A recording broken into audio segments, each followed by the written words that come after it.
O evangelho deste quarto domingo da Páscoa, 25 de abril de 2021, é o de São João, no capítulo 10, do versículo 11 ao versículo 18, que trata de um confronto, de uma guerra que traz lições para nós até hoje.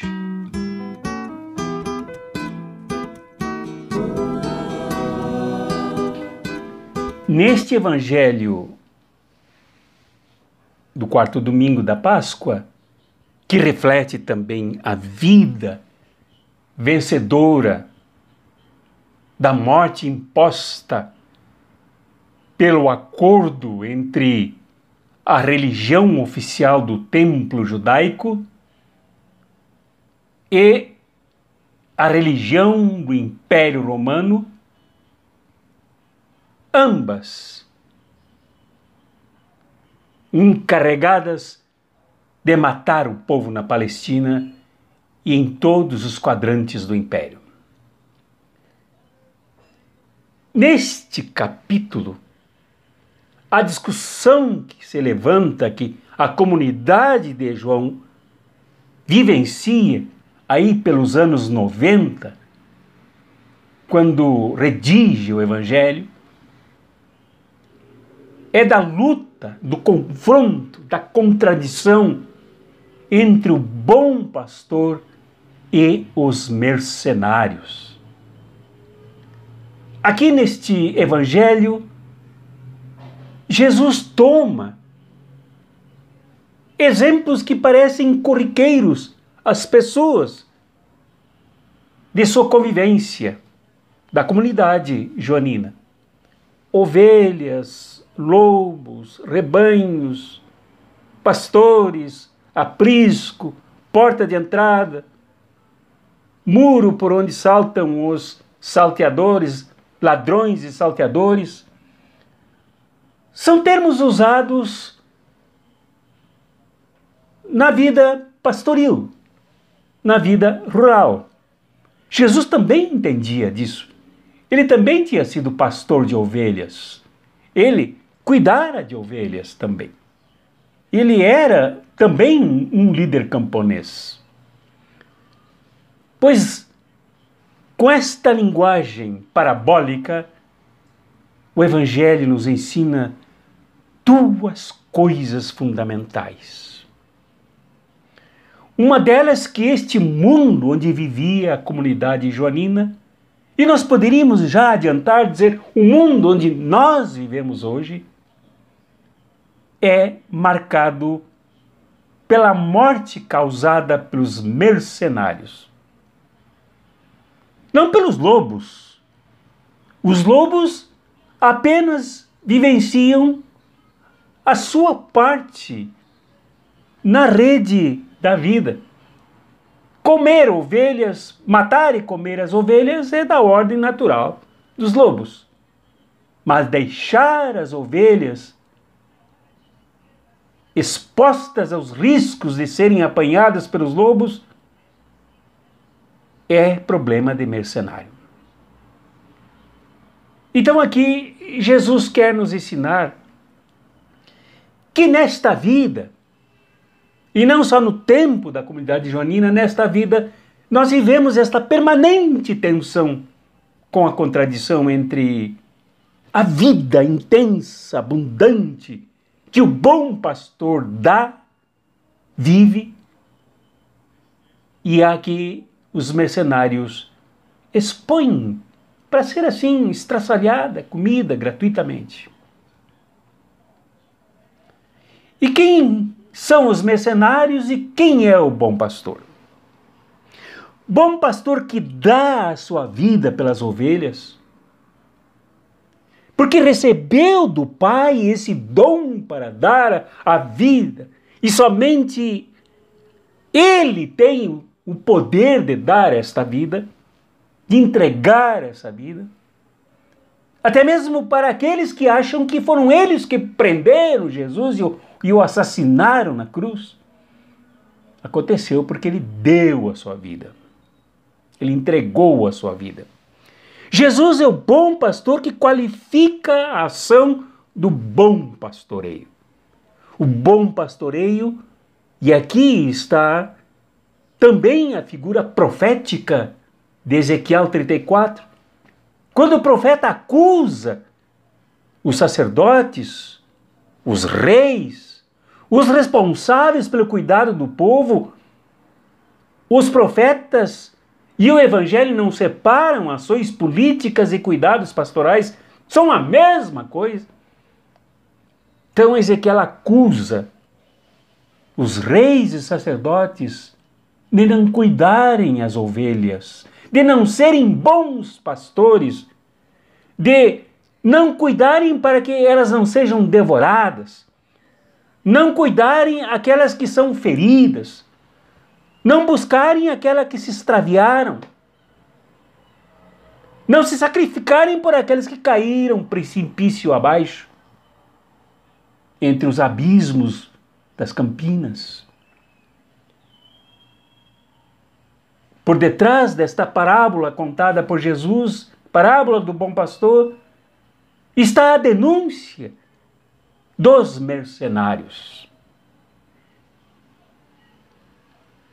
Mercenários são aqueles que são pagos para fazer e cuidar daquilo que não é seu, daquilo pelo que não entregam suas vidas, aquilo pelo que não têm disposição de sacrificar, aquilo pelo que não têm disposição e intenção de lutar. Como diz aqui o texto, pelo contrário, os mercenários, quando veem o lobo e veem os perigos, eles fogem e abandonam as ovelhas. A palavra ovelha é aplicada aos cristãos do tempo de São João. Não para tornar as pessoas ovelhinhas, cordeirinhos, mas para representar com esta palavra o sentido coletivo do rebanho. As ovelhas só conseguem viver bem no rebanho. E elas só conseguem viver unidas no rebanho na medida que o bom pastor cuida delas. Há necessidade de um cuidado que transcenda a natureza das ovelhas e os próprios limites do rebanho, que só o pastor é capaz de enxergar.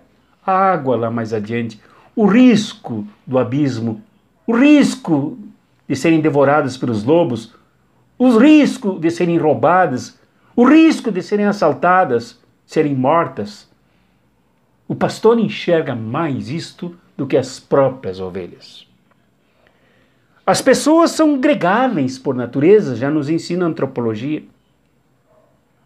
O ser humano é um ser absolutamente frágil, semelhante às ovelhas. E ele consegue sobreviver desde que nasce até o transporte para o túmulo, gregariamente, socialmente, coletivamente, compartilhantemente. Fora isso, o ser humano fenece por ser indefeso. Então, por isso o profeta condenava os reis e sacerdotes quando não cuidavam do povo, porque a obrigação do governante, a obrigação dos líderes, a missão dos líderes, o privilégio dos líderes é cuidar do rebanho. Agora, em plena pandemia, nós sabemos a importância de cuidar das pessoas e o que significa a morte por falta de cuidados objetivos, através de equipamentos, através de hospitalização, através das mãos médicas, enfermeiras, etc., da própria ciência, etc. O cuidado é absolutamente essencial. Isto é coisa do bom pastor que dá a sua vida pelas suas ovelhas. E o Evangelho de João é pródigo em mostrar o quanto o bom pastor deu a sua vida pelas ovelhas e deu vida para as próprias pessoas. No capítulo 9, Jesus cura um cego.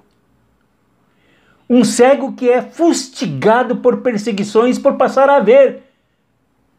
Porque os fariseus condenaram o fato dele ter sido curado num sábado sem se importar agora com a enorme possibilidade da vida deste ser humano que passou a enxergar. Isto é vida que Jesus dá. Jesus dá a vida para os olhos. Mas os olhos aqui, para este homem, não foram só os olhos dos globos oculares, dos globos faciais, mas os olhos como um sujeito que passou a discutir a sua própria situação.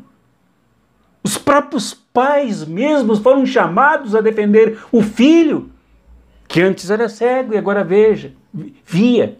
Antes era um esmoleiro e agora é um trabalhador. Antes era um dependente, agora é um autônomo. Antes era visto e ignorado nas ruas, recebendo migalhas, agora é alguém que é sujeito de um debate, de uma discussão.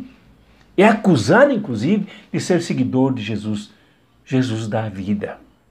Dá vida para aqueles que vivem tão em gota-gotas, tão minimamente a existência. Jesus resgatou este homem.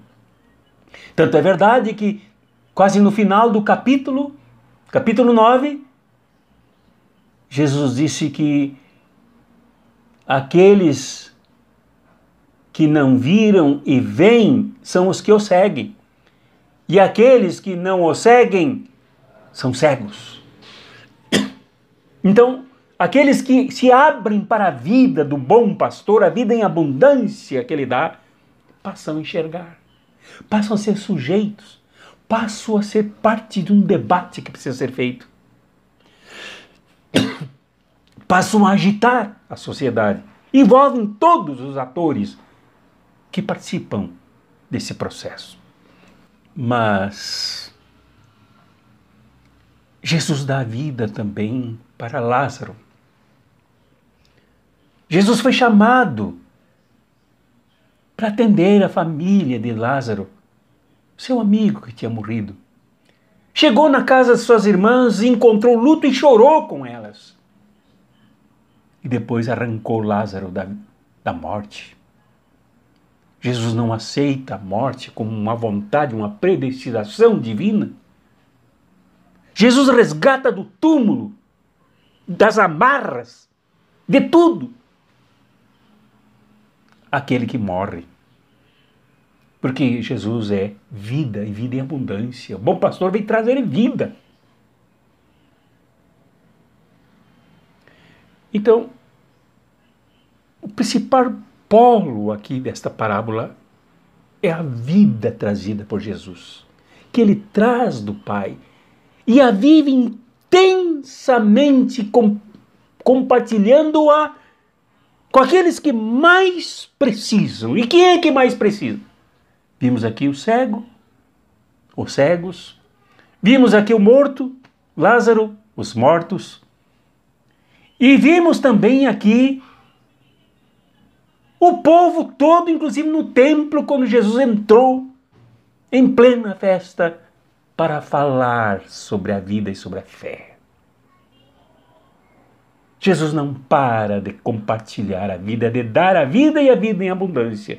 É isto que o bom pastor faz, dar a vida, ir ao encontro dos que são limitados, sob risco de morte, sob risco de morte inclusive de alguns de seus membros, de suas partes, seu corpo. Limites na existência corporal das pessoas. Lá vai ele salvar, compartilhar a vida, curar, erguer, colocar de pé, colocar na roda do debate e da existência. E quem são os mercenários? Ora, esses mercenários são aqueles que são pagos, por isso sem compromisso, que comercializam o cuidado, sem serem aqueles que salvam, que cuidam, de fato, libertam. Aqui há um número enorme, os teólogos até discutem e ainda pesquisam. A compreensão desse texto ainda não é completa. Mas há muitos mercenários que não só não cuidam do povo, mas empurram o povo para a morte. São mercenários os fariseus que brigam por causa de uma lei, a lei do sábado, e ameaçam matar este que eles chegam a chamar de endemoniado e de ignorante, analfabeto que não estudou e mesmo assim fala coisas como as que ele diz. Os fariseus são mercenários. Vivem à custa do sacrifício do povo e dos humildes. Quando Jesus foi ao templo e de repente começou a ensinar todo mundo, todas as pessoas que ali estavam, os fariseus se aproximaram dele e ameaçaram apedrejá-lo, chegaram a agarrar em pedras para atirar nele, conforme as narrativas dos capítulos 7 e 9 de São João. Porque Jesus falava as verdades que eles tinham dificuldade de aceitar que ele, Jesus, falasse. E, como mercenários, tentaram prender Jesus. Tentaram primeiro apedrejá-lo. Diante dos argumentos de Jesus, eles largaram as próprias pedras e mandaram soldados dos príncipes do templo prendê-lo. Soldados se dirigiram a Jesus e o escutaram, voltaram sem Jesus. Os fariseus perguntaram, mas não prenderam o homem? Os soldados disseram, nunca ouvimos ninguém falar como ele. Resposta dos fariseus, povinho ignorante, também vocês foram seduzidos por ele? Esses que acham que o povo é ignorante, que o povo se deixa seduzir pela vida do bom pastor, esses são mercenários. Os que diminuem o saber popular são mercenários. E nesse contexto do capítulo 10 de São João, dentro do próprio capítulo antes do versículo 11 e depois do versículo 18, os capítulos anteriores, esse contexto todo forma esse pano de fundo para entendermos o conflito, a contradição, a guerra entre o bom pastor que dá a vida que o Pai lhe deu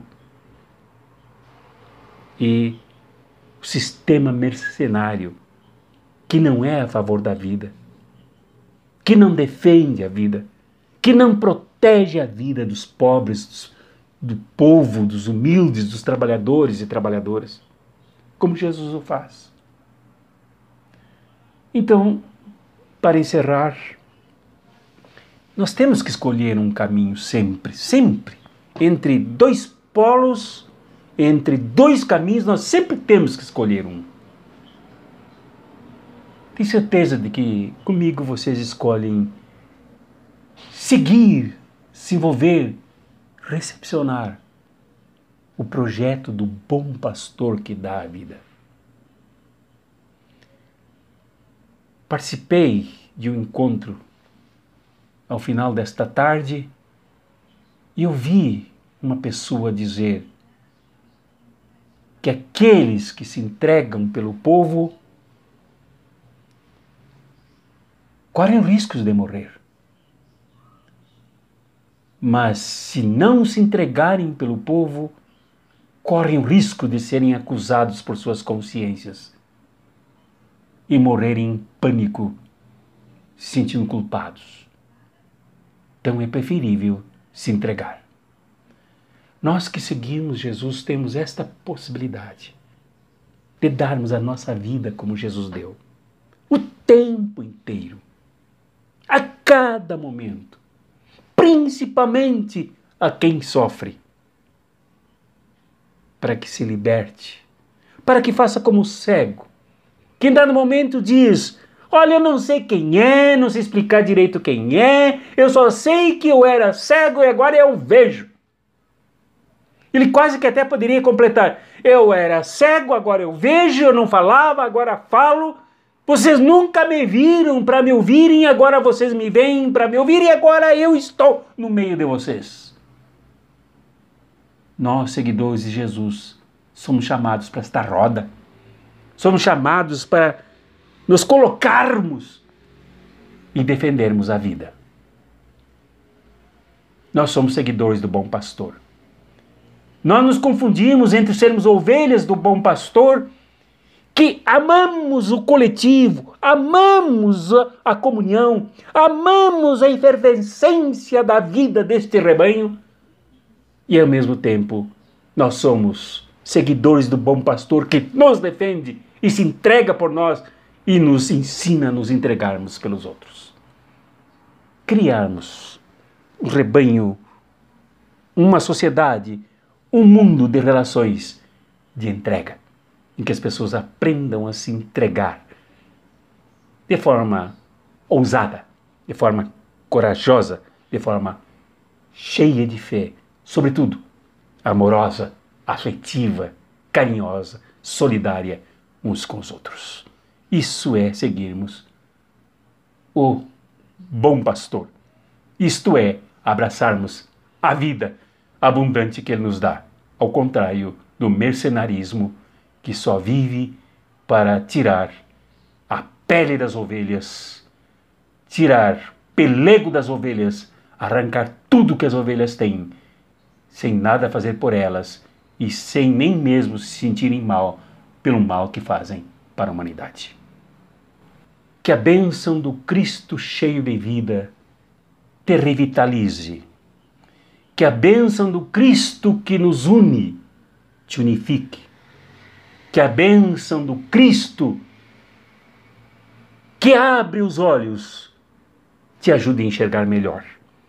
Que a bênção do Cristo que é capaz de arrancar da morte te dê mais vida, te fortaleça, te abençoe. Agora e sempre, em nome do Pai, e do Filho, e do Espírito Santo. Amém.